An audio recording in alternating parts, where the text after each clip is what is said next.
Struggling with dropping the old story about SP. I feel the urge to block him due to the story out of nowhere, but lately I've started affirming about my self concept when I feel so. Any guidance? Why are you guys blocking people? You start blocking people, guys. It's got nothing to do with the other person. It's your trigger causing you to block the person. So you're struggling with the old story, but apparently it's all their fault, so you're going to block them. You're struggling not to be triggered, but you're going to block them. Guys, you're blaming them for all your triggers and all your old story, and it's nothing to do with them. And you'll block them like a triggered bitch, and they'll think, what a fucking triggered bitch. Just like I think about the person who's blocked me recently. All my thought was, after I was upset by the fact that they did it, was, oh my God, this person's mental. They're a triggered bitch, just like all the other triggered bitches in my reality who are triggered by me holding a mirror up to their problems. Wow, I've attracted yet another triggered bitch into my reality. That ain't got nothing to do with me. It's just my dominant assumption that I attract triggered bitches into my reality. Better stop thinking there's triggered bitches around me, triggered men and women. They're just going to look at you like I look at this person's reaction right now and think the person's reaction was hysterical because they misunderstood a conversation, because they failed to ask me, Loz, what do you mean by that? Instead, they just blew up in their own mind, had a triggered moment, and blocked me from their own trigger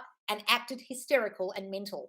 And now I'm looking at them like they're a mental patient that needs mental psychiatry, like needs to go to a shrink because the reaction was so hysterical and so weird and so non sequitous with what I said, so incongruent to what I said. They totally misunderstood what I said and blocked me. And all I'm doing now in my mind is looking at the person who blocked me and thinking they're a nutcase. They're not a nutcase. I'm just annoyed, right? And I'm hurt. So I'm looking at them that way, but I'm looking at their actions like they're nuts. If you block someone, guys, sometimes the person's reaction when you block them is so bad because they look at you badly. Like I've looked at this person recently, and I don't mean to look at them like that. I shouldn't. But when people block you guys, you look like such a triggered bitch. Their reaction might not be very good. So go ahead and do that, darling. But hope you're really imagining a good reaction from them because my reaction to this person's blocking was really not good. At first, it was upset, and then it was like, wow, this person's a nutcase. This person needs psychological help. Do that if you really want to. But I hope you're controlling what their reaction is going to be to your blocking. Guys, if you block people, you've got to understand they will look at your actions as like you're insane because blocking is not a solution to things. It's like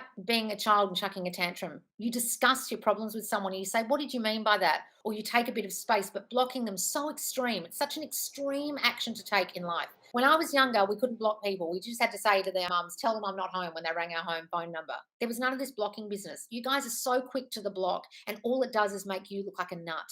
I'm really sorry. In the other person's eyes, it looks really bad for you. It makes you look triggered and hysterical. So just remember that every time you block someone. What are they going to think of what I'm doing here?